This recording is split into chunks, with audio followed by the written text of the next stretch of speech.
Reka mbasuhuze mwese abadukurikira kuri Umusingi TV. Umusingi TV hari akantu kahindutseho, twasubiye kuri Umusingi, ntabwo ari Umusingi. Ndabasuhuje rero, ni Gatera Stanley nk'uko bisanzwe. Ndabasuhuje kandi mbahaye ikaze mu kiganiro tugiye kugirana uyu munsi.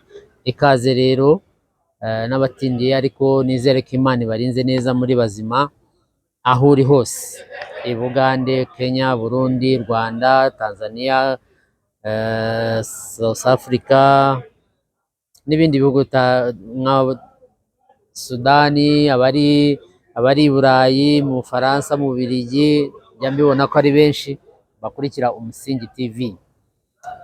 Abari muri Australia nabo ndabasuhuje, abari muri Canada ndabasuhuje, abari muri Amerika ndabasuhuje. Twagiye uyu munsi ikiganiro tugiye kuganira nicyo muri Congo. Dutegereje kureba amasezerano ari businywe muri Amerika. Amaso yose ubu ngubu, isi yose ihanze amaso ikiva muri Amerika. Perezida Kagame, Tshisekedi uyu munsi barasuhuzanya. Byigeze kubaho. Uyu munsi byakongera bikaba, cyangwa baravayo nanone umwe acukwe n'undi acukwe. Icyiza murabona ari iki? Ndumva nifuza ko nabona bongeye basuhuzanyije mu ntoki, tukamenya ko ibintu bisubiye mu mutekano nta kibazo. Ariko genda ndakeka ko nta gishya kiri buhinduke. Bashobora gusinya ariko bikaba ibya nyirarureshwa, ntihagire ikiba mu Bibiliya se ko ari ukwandika gusa, ubundi ibikorwa bigakomeza. None se imirwano ko ikomeje, none se bararwanira iki? Babaye baretse mu gihe hategerejwe ko habaho gusinya, babaye bategereje. Ariko imirwano irakomeje cyane cyane, ndetse Uvira, Kamanyora, hariya hose ubu ngubu ewana, mu kanya byari birimo bitogota, amasasu atogota. Navuze ni noneho abagiye gusinya barasinya ibiki? Ni hatari. Ariko hari akantu ushaka kubabwira, ka M23, amayeri yakoresheje.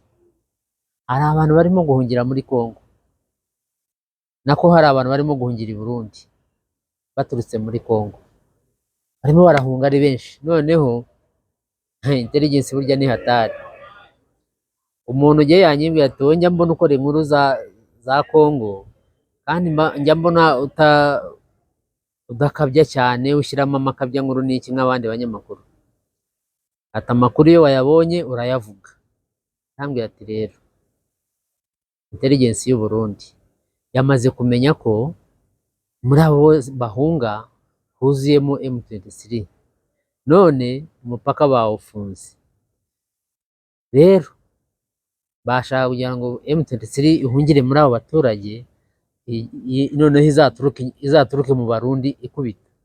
Urumva bo batazi ngo umwanzi abari inyuma, kuko bo aho kurwana bajya imbere, noneho bumve n'inyuma aho bari barabarasa. Ibyo hari umuntu wigeze kunganira ko byabayeho no kera muri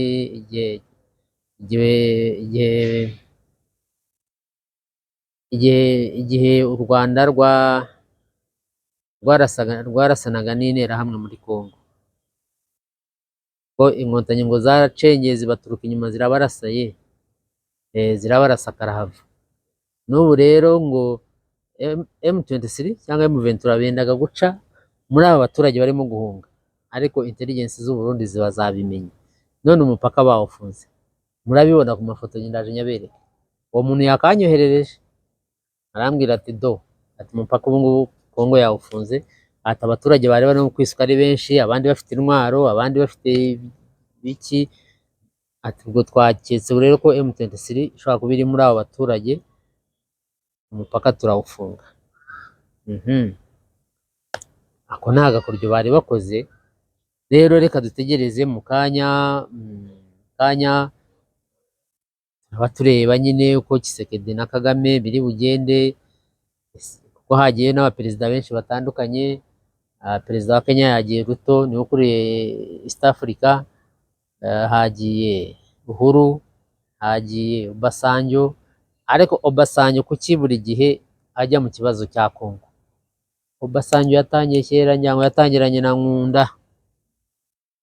Nkunda muramwibuka kera, ariko Nkunda muzi aho aba? Kuki ataza ngo ajye gufasha bene wabo? Hmm? Hari igihe yigeze kuvuga cyane mu minsi ishize kuri za TikTok na za hehe hose ku mashusho media, aravuga abantu bakagira ngo wenda ngo agiye no kujya ku rugamba, ariko agiyeyo byagenda gute? Nanone ni ikibazo. Makenga yarakabye, Nanga yarakabye, yagenda akajya munsi yabo se? Ntabwo byakunda. Generali kandi hariya baramwemera byahatari sana, baramwemera cyane. Nuko hagiyeyo na perezida rero wa Angola kuko niwe muhuza. Hagiyeyo n'abandi baperezida batandukanye, hagiye n'abandi baperezida batandukanye. Ubwo mu kanya nyine turaza kuba tureba batwereka muri conference uko bimeze, niba Kagame bari mwicaze hariya na Tshisekedi hariya, niba se bashobora kubicazanya, turaza kubireba. Niba bari busuhuzanye, niba batari busuhuzanye, byose mu kanya turabireba. Ngo amaso ari muri Amerika, amaso ari muri Amerika. Ariko ese twitege kubona amahoro agarutse muri aka karere? Ko Tshisekedi ajya kugenda yarabanza aravuga ati nubwo ngiye ntabwo nzasinya ziriya ngabo z'u Rwanda zikiri ku butaka bwa Kongo, wazita ingabo z'u Rwanda. Abandi bakavuga ko ingabo zishyigikiwe n'u Rwanda, inyeshyamba zishyigikiwe n'u Rwanda. Ngira ngo minsi ishize Kagame yavuze ku kibazo cya Goma, isobanura ikibuga cy'indege cya kindi cya yarabivuze. Yagiranye ikiganiro n'abanyamakuru bakeya, nyine murabizi ibyo mu Rwanda by'itangazamakuru, bakeya baba babandi nyine babandi bamufasha gukora akazi. Ariko ubundi mu bihugu bifite demokarasi nziza, bafite ubwisanzure bw'itangazamakuru, umunyamakuru akora analize uko ikibazo acyumva neza. Hariya murabizi kuva kera tucyandika ibinyamakuru bisohoka, twahoraga mu mijugujugu, wakwandika inkuru imijugujugu ikarara ivuga. Kugeza nyine aho baturushije imbaraga, nawe warusha leta imbaraga, ibinyamakuru tubivamo, ariko turacyahanyanyaza. Gusa nyine ni byiza kuko nk'ubu ngubu abantu ugiye baranzi benshi cyane, baranzi ku kinyamakuru Umusingi, njya mpura n'abantu benshi bakambwira wowe rero hazwi izina ryawe niryo rizwi, ariko wowe ntabwo abantu benshi bakuzi. Bumva Gatera ariko ntabwo bakuzi ku isura. Kandi koko kera nanjye njyaga mpura n'abantu barimo basoma ikinyamakuru, ngo ariko ikinyamakuru umuyobozi wacyo ni nde? Nkaca hariya ku Gisimenti cyangwa hariya kuri gare i Remera, nkabona barimo barasoma ibinyamakuru, n'abandi hariya ku iposita mu mujyi barimo basoma, ariko batanzi, igihe nkabanyuraho batanzi. Rero ibyo byagiye, hari abantu bakunda itangazamakuru ndabizi benshi cyane, ariko kubera nabo gutinya bakicecekera. Rero ikibazo cya Goma perezida Kagame yakivuze ejo bundi. Buriya ni ukuvuga ngo Tshisekedi navuga ati ntabwo ndi businye kubera izi ngabo zitarava ku butaka bwa Kongo, Kagame nawe aravuga ati se FDLR ifite imbaraga, njyewe nakwizera gute itazaza kwica abaturage bo mu Rwanda? Itazaza kwica abaturage bo mu Rwanda, azabyizera gute? Aho harimo ikibazo. Urabyumva ute wowe? Nawe duhereza ibitekerezo byawe. Yes, mujye muduha ibitekerezo, mutubwire uko mubyumva namwe. Twagerageje kubakorera analyse cyangwa analysis, mutubwire namwe uko mubyumva muri comments hariya. Kandi mukajye mwibagirwa no gukora subscribe. Kandaho bibe birarangiye, kandaho gusa, ubundi nta nicyo biba bitwaye rega. Rero mu gihe tugitegereje ibyo, ndabona wenda bari businye, kuko bagiye imbere ya Trump, ya myumvire yacu nyine muri Afurika, abazungu baradukoroneje, ubu tugomba kugendera ku by'abazungu. Ubu se nko muri Afurika ko dufite ibihugu 54, ibihugu 54, ni gute twananirwa kwitoranyamo nk'ukuntu tukavuga tuti wenda Perezida Museveni,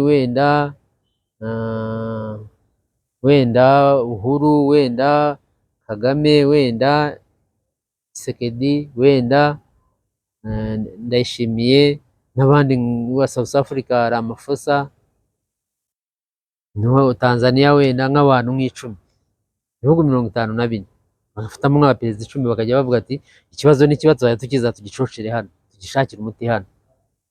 Ariko kubera ya colonization yatugiyemo, twumva ko abazungu aribo bagomba kudukemurira ibibazo. Tekereza kujya gusinya imbere ya Trump, kandi dufite abavandimwe hano mu karere, natwe dushobora gufata ibintu byacu bikaba ibyacu tukajya tubyirangiriza. Byanaduha gukirerega, buriya byaduha Imana Nyagasani sinzi ko yabyumva, ariko wenda ishobora kubyumva bugacya umunsi umwe habayeho guhuza, tukabona ifaranga rimwe rya Afurika, iyo mipaka yose ikavaho, mukareba ukuntu abantu Afurika ikira. Iyi mipaka yose ivuyeho,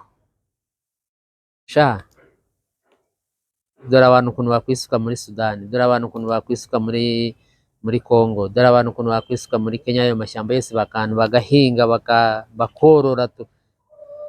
Burya igihugu kugira ngo gikire n'ibyo ngibyo, n'ibyo bituma abantu bakira. Ushaka kuva aha ngaha nta kintu wari ufite ukajya muri Congo ugatangira korora, ejo bagasanga ufite nka 500, ugemura amata nka litiro nk'ibihumbi bingahe. Hano i Bugande hari abantu bagemura litiro ibihumbi n'ibihumbi. Niyo mpamvu ubona iki gihugu cyakize, urumva gifite ubukire bwinshi cyane. Rero ni ibyo ngibyo nibyo ndimo kuvuga. Gushyira hamwe kwacu ni ikibazo. Usanga turi mu matiku, turi muri yanutse, yambwiye atya, yariye ibi, yariye nabi, yariye mukene, yariye ingurube, yariye ibiki. Ibyo nibyo duhoramo. Byatumarira iki ibyo ngibyo? Ariko dushyize hamwe, wareba ukuntu abantu bakira muri Afurika. N'abo bazungu bakatwifuza niba batakitubonye, ariko kubera baturushije ubwenge natwe tukemera. Ikintu cya mbere burya iyo wamaze kwemera mu bwonko, umuntu aba yakurangije. Kuki bajya gusinyira muri Amerika kweli? Ntabwo bagahuriye nka hariya muri niyo twavuga South Africa, cyangwa niyo twavuga muri Angola, cyangwa niyo twavuga muri Tanzania, ntibasinya bigakunda? Nimba ikibazo gihari, n'ubundi Trump se katategeka, ubundi se ni ukubera iki? Ntabwo yategeka. Na hano rero byashoboka. Icyo mashaka ni ukugira ngo Pan-Africanism, njya numva hari abantu benshi bayivuga, ariko bayivuga ku rurimi gusa. Bayivuga ku rurimi gusa. Kuki twebwe hagati yacu tudakundana, dufashanye, dutere imbere? Usanga ariko kamvuge nko ku Banyarwanda, usanga ngo abana barashaka kuba abavandimwe, ngo barashaka kuba Abanyarwanda ba Uganda, ngo barashaka kuba Abanyarwanda b'i Rwanda, induru zikavuga, bagatukana, bigacika.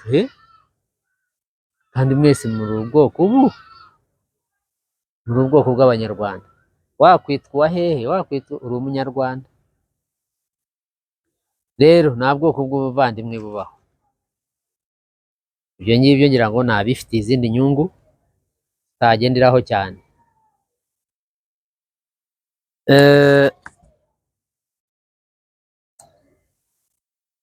Muri make kadutegereze turebe ikiva muri Amerika. Mu kanya barimo gusinya. Turaza kubereka uko bibe byifashe. Nimujye kure, aka karaganyuzemo kugira ngo mbabwire uko byifashe muri Congo. Abantu barimo guhunganira ngo guhera ejo abantu barabibonaga, hari abantu batangiye guhunga, n'abandi ngo barimo kuza guhungira mu Rwanda. Abahungiraga i Burundi ngo yari amayeri, umupaka bawufunze. Ariko murabizi ko Neva ni inshuti ya Tshisekedi magara, barajyanye muri Amerika. nubwo ngira ngo muraba yicaye n'undi yicaye ku ruhande, aramutse ashatse n'igikonde kigiye kuvuga ngira ngo hari ibyo bita gukombera. Gukombera murabizi?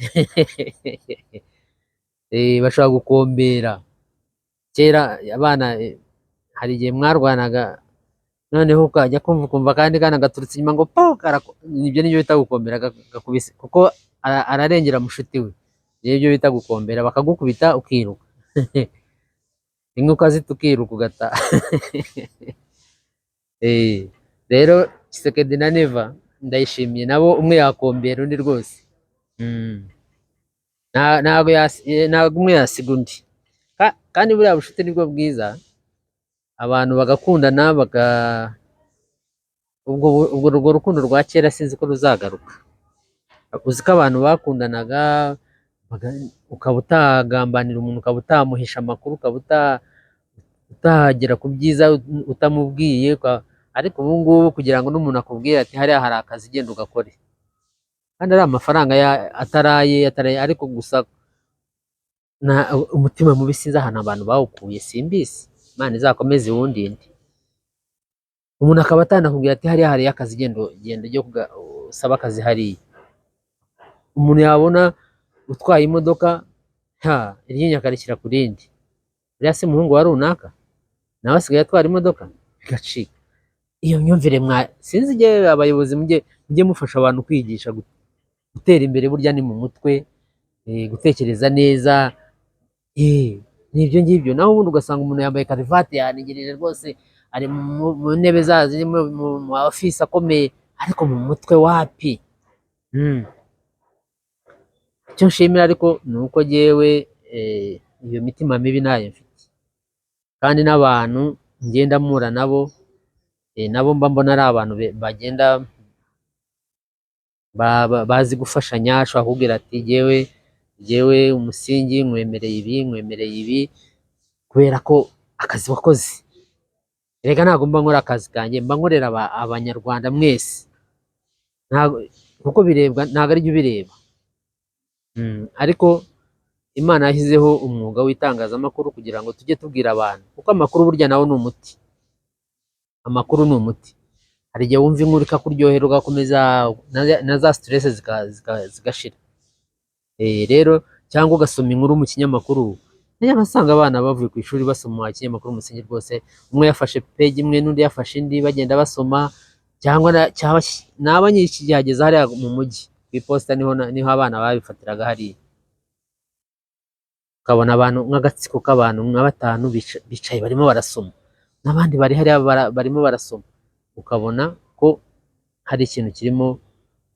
Ntago yabona uwo mwanya w'amastress yo kujya gutekereza ku bindi, arimo arasoma inkuru yamuryoheye. Uwo niwo muti rero, uwo niwo muti rero. Mujye mufasha abanyamakuru, kuko ibyo bakora, nta muntu ubyuka adafata telefone ashaka kureba ibiri ku mashusho media, ashaka kureba n'ibiki birimo kuvugwa hirya no hino. Uzi ko ushaka kujya gucya ukumva ngo Kampala yafashwe, n'urugero, kandi wenda byabaye nijoro, ukajya kubyuka saa moya udafite n'aho uca. Cyangwa wajya kugira gutyo ukavuga ngo abantu mwegereye, wenda abantu begereye umuhanda ujya Masaka, mufate ibyanyu bwihuse, cyangwa berekeza Entebbe kuri airport, niyo nzira yonyine isigaye. Aya aba ari amakuru. Icyo nshaka kubabwira ni uko mujye mufasha itangazamakuru. Itangazamakuru ni ryo ribwira umuturage ibyiza, ibibi, kugira ngo ubyirinde. Ibyiza byagufasha haba mu myumvire, mu mitekerereze, mu buzima busanzwe. Nibyo rero nashaka kubabwira uyu munsi, ngira ngo n'abandi mwese abashaka kuduha ibiraka kwamamaza twabamamariza, nta kibazo. Ntimukibagirwe gukora subscribe, nabibabwiye. Kandi abashaka amacumbi kuri G1 Hotel, nk'uko mubizi dukorana nayo, ni hoteli nziza cyane iba muri Kampala. Niho dukorera. Abashaka amacumbi, abashaka kurya, abashaka aho gusohokera, byose hano birahari kandi ni byiza, bagira serivisi nziza, bagira isuku nicyo kintu cya mbere. Kuri G1 Hotel wowe nushaka aho kurara ujye wandika muri telefone yawe G1 Hotel, izajya ikwereka direction yose. Ngira ngo rero ni ibyo ngibyo nashaka ko tuganiraho uyu munsi. Reka mbashimire cyane, mwakoze, mukomeze mukurikirane ibiganiro byacu, turabakunda cyane ku Musingi TV.